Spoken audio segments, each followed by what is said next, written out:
Assalamualaikum warahmatullahi wabarakatuh. Perkenalkan, saya Eta Susanti. Saya merupakan peserta bimbingan teknis Kepala Laboratorium Sekolah yang dilaksanakan di Universitas Pendidikan Indonesia Bandung, Angkatan ke-39 dengan nomor peserta 39030.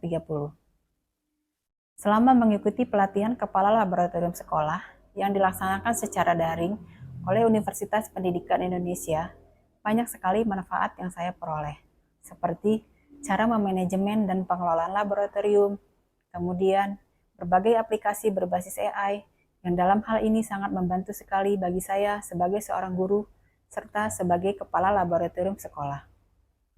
Nah, demikian perkenalan dari saya. Selamat menyaksikan video pembelajaran yang akan saya tampilkan. Terima kasih. Wassalamualaikum warahmatullahi wabarakatuh. Assalamualaikum warahmatullahi wabarakatuh.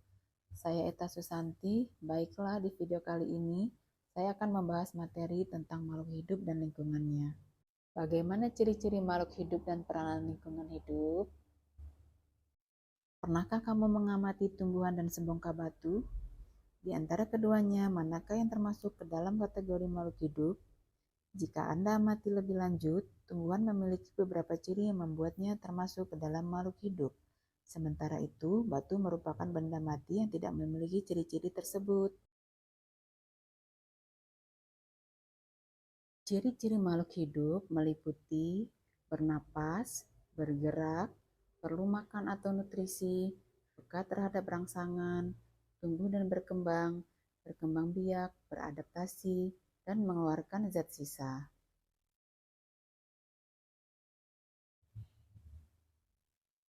Ciri-ciri makhluk hidup yang pertama adalah bernapas. Bernapas atau respirasi adalah proses menghirup oksigen atau O2 yang ada di lingkungan dan menghembuskan gas buangan berupa karbon dioksida atau CO2. Manusia bernapas karena membutuhkan oksigen untuk membakar zat makanan dan mengubahnya menjadi energi. Manusia bernapas menggunakan organ pernapasan berupa paru-paru. Organ-organ pernapasan yang terlibat dalam sistem pernapasan pada manusia diantaranya adalah hidung, faring, laring, trakea, bronkus, bronkiolus, dan alveolus. Sementara itu, organ pernapasan pada hewan banyak ragamnya, seperti paru-paru, terdapat pada hewan kelas mamalia, aves, dan beberapa amfibia. Untuk kulit, pada hewan annelida dan salamander. Insang, kelas Pisces, trakea, kelas insekta atau serangga. Sedangkan alat pernapasan pada tumbuhan berbeda dengan manusia dan hewan.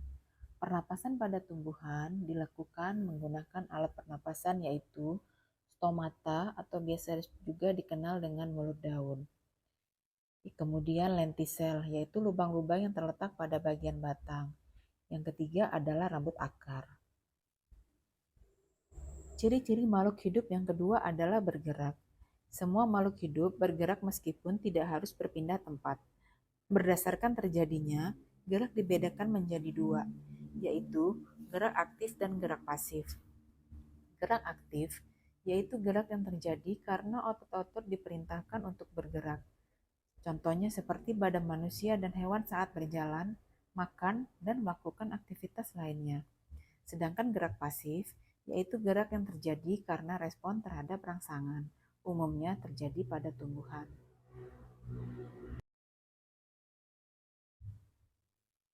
Ciri-ciri makhluk hidup yang ketiga adalah perlu makanan atau nutrisi. Makhluk hidup memerlukan makanan sebagai input nutrisi yang diperlukan oleh tubuh. Fungsi makanan bagi tubuh adalah memenuhi kebutuhan energi, meregenerasi sel-sel tubuh, memelihara jaringan, dan mempertahankan diri dari berbagai penyakit. Makanan atau nutrisi dikelompokkan menjadi makronutrien dan mikronutrien.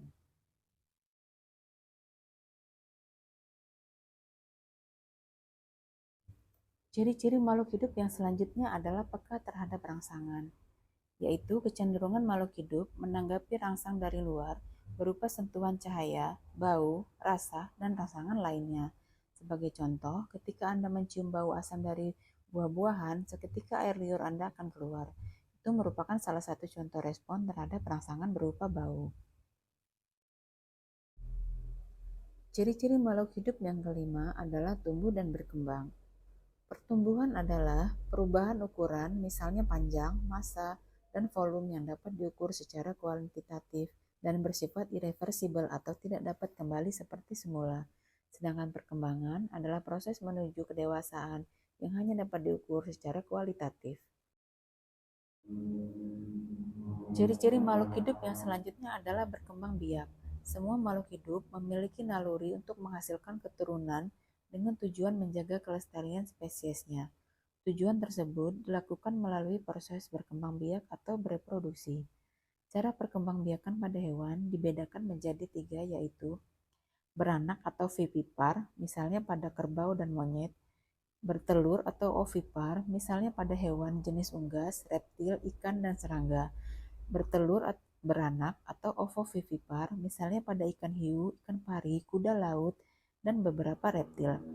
Sedangkan perkembangbiakan pada tumbuhan itu dibedakan menjadi dua, yaitu secara kawin atau generatif dan secara tidak kawin atau vegetatif.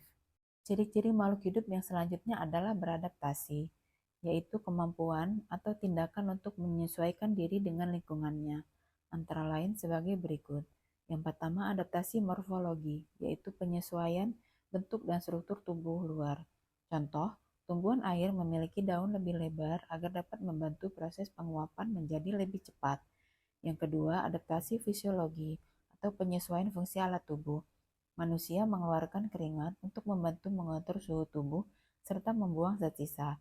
Yang ketiga, adaptasi tingkah laku. Contohnya, kadal akan berjemur ketika udara panas.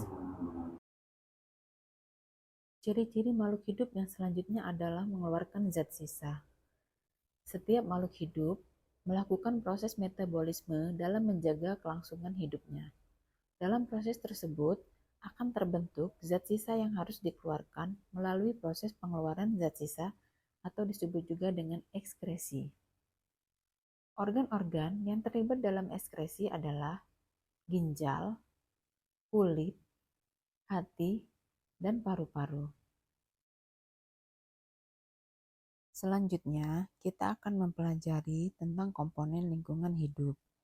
Di dalam lingkungan hidup, terdapat dua komponen, yaitu komponen biotik yang terdiri dari makhluk hidup dan komponen abiotik yang terdiri dari makhluk tak hidup. Selanjutnya, kita perhatikan gambar animasi berikut ini. Di dalam gambar memperlihatkan bahwa adanya interaksi antara makhluk hidup dengan lingkungannya, baik sesama makhluk hidup maupun dengan lingkungannya. Seluruh komponen dalam ekosistem yang merupakan makhluk hidup disebut dengan komponen biotik, sedangkan yang tidak hidup disebut dengan komponen abiotik.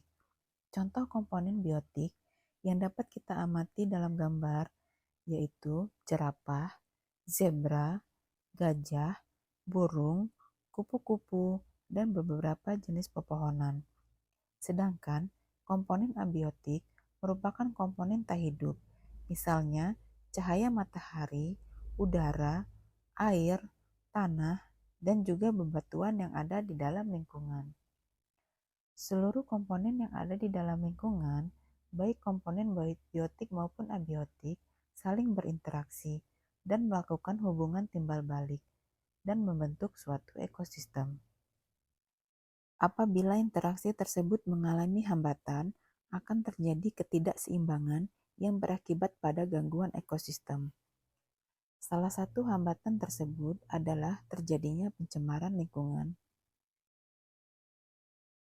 Berdasarkan Undang-Undang Nomor 32 Tahun 2009, pencemaran lingkungan didefinisikan sebagai masuk atau dimasukkannya makhluk hidup, zat energi, dan atau komponen lain ke dalam lingkungan hidup oleh kegiatan manusia sehingga kualitas lingkungan menurun sampai tingkat tertentu yang menyebabkan lingkungan hidup tidak dapat berfungsi sebagaimana mestinya. Macam-macam pencemaran yaitu pencemaran air.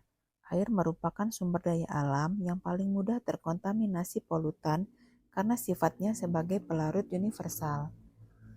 Jenis-jenis limbah yang dapat menyebabkan pencemaran air diantaranya adalah limbah padat, limbah organik, limbah cair, dan limbah kimia. Selanjutnya adalah pencemaran tanah. Masuknya polutan ke tanah menyebabkan terjadinya penurunan kualitas tanah. Penyebab pencemaran tanah antara lain limbah padat dan limbah cair.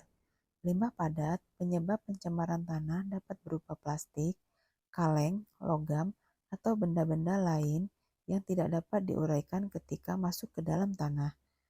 Sementara itu, limbah cair yang dapat menyebabkan tanah tercemar dapat berasal dari aktivitas rumah tangga dan industri, misalnya deterjen dan oli bekas. Selanjutnya yang ketiga adalah pencemaran udara. Makhluk hidup sangat memerlukan oksigen dari kandungan udara yang dihirup untuk melakukan aktivitas pembakaran dalam metabolisme tubuh. Beberapa polutan yang menyebabkan udara mengalami pencemaran diantaranya adalah oksida karbon, klorofluorokarbon atau CFC, oksida belerang, oksida nitrogen, dan komponen organik volatil. Lingkungan yang tercemar dapat menimbulkan berbagai permasalahan, di antaranya munculnya berbagai penyakit, punahnya spesies, ledakan hama, dan ketidakseimbangan lingkungan. Lalu, bagaimana solusinya? Upaya untuk mengatasi pencemaran lingkungan yaitu diantaranya adalah memilih sampah dan melakukan daur ulang sampah, kemudian melakukan pengolahan limbah lebih lanjut terhadap limbah beracun dan berbahaya. Selanjutnya, pengawasan terhadap penggunaan pestisida, lalu melakukan reboisasi, dan penyuluhan dan pendidikan mengenai lingkungan hidup.